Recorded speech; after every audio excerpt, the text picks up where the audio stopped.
2018 marked the completion of the Central District and closed the book on the longest-running urban renewal district in agency history. First quarter of 2019, Capital City Development Corporation is making history again with a record 5 urban renewal districts, and one of those is the first of its kind. All this effort is really going to continue to make Boise a great place to live. CCDC has a vision and goals for each district. So each district is a 20-year life based on the existing statute, which isn't a lot of time. It seems like a lot of time in some respects, but from a bonding and a financial perspective and an amortization perspective, it's not a ton of time. So we got to get busy quick. 5 districts, the 2 oldest, the West Side District and River Myrtle Old Boise, sunsetting in 2024 and 2025 respectively. Both have several projects going, and because they are more than halfway through their terms, the projects can transform entire city blocks. The time is right in the West Side District. Big things can happen. 2 examples are a new urban park at the corner of 11th and Bannock, as well as some strategic property acquisition that CCDC has acquired, which we refer to as the Brady Block. We feel like that block has a great opportunity to be transformative, perhaps for the Y or for the adjacent parcel owners, but certainly for CCDC with its proximity to 8th Street, proximity to the State House, proximity to the State Street corridor. So this block we think has a lot of opportunity. We're hoping to take a hard look at an RFP for that, a request for proposals, or maybe a request for qualifications with the private sector. Send something out to try to get their best projects or their best transformative ideas back at us, so we as a community can be involved with creating a really big project that we're all super proud of. The River Myrtle District includes Pioneer Crossing, 5th and Idaho Apartments, the Ash Street properties, and the Boise Public Library campus project. The library project will run more than $80 million. CCDC's part for infrastructure, including proposed parking improvements, is $15 million.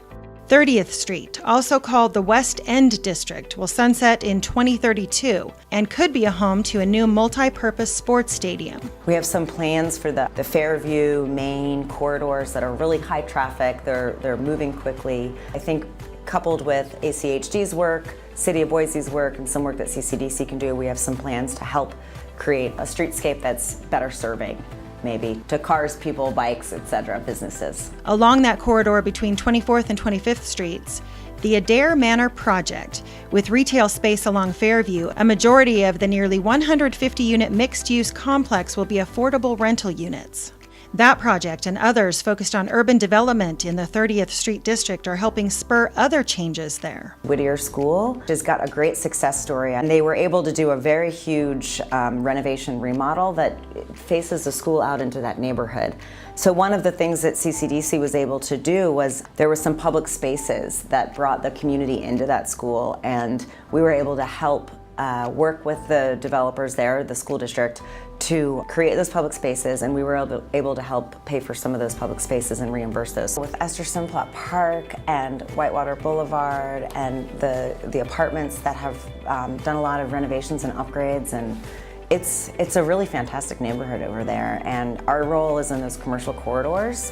But as those commercial corridors fill out, we see the neighborhood improving as well. 2 new districts, Shoreline and Gateway, were approved to start January 2019, but plans began years ago. So we spent about a year and a half with consultants in regards to feasibility, legal descriptions, mobility, design framework. CTA played a major role, the local office here, in creating sort of a high-level vision for what we wanted that to look like, that area from Lusk to Shoreline. There's a high likelihood that the Shoreline District will continue to grow into an urban neighborhood that really supports downtown and the city as a whole. Shoreline is sort of what we do in the sense that it's on the periphery of the core. As Boise grows, the core of downtown grows too. So Shoreline is a really urban, our aim is to create a really urban environment there. It's the most dense residential neighborhood in the state of Idaho, so it's pretty unique. Some of the things lacking in the area, however, are infrastructure. There aren't sidewalks, parking's an issue down there, yet there's a lot of revitalization happening. You're seeing new restaurants and pubs happening, and it's a really vibrant area. So with the Shoreline District, CCDC now will be able to go in and help solve some of those problems. So fix the drainage, put in sidewalks that help people get to these new restaurants, and as well as solve the parking problem that'll help some of those vacant lots that are underutilized become more housing or other vibrant uses in the area. And finally, starting in 2019, the first Boise Urban Renewal District outside the downtown core. The Gateway District is new. It represents a great opportunity for Boise to stand up an industrial hub. They're really lacking that. Basically between Federal Way, just west of Micron, all the way out to the third runway within city limits. That's the area we're talking about. It's 2,600 acres about. So it is really, because of the airport influence area and the large amount of undeveloped land out there, it really is conducive to an industrial park. There is some industrial development out there, generally along Eisenman and Gowan Road.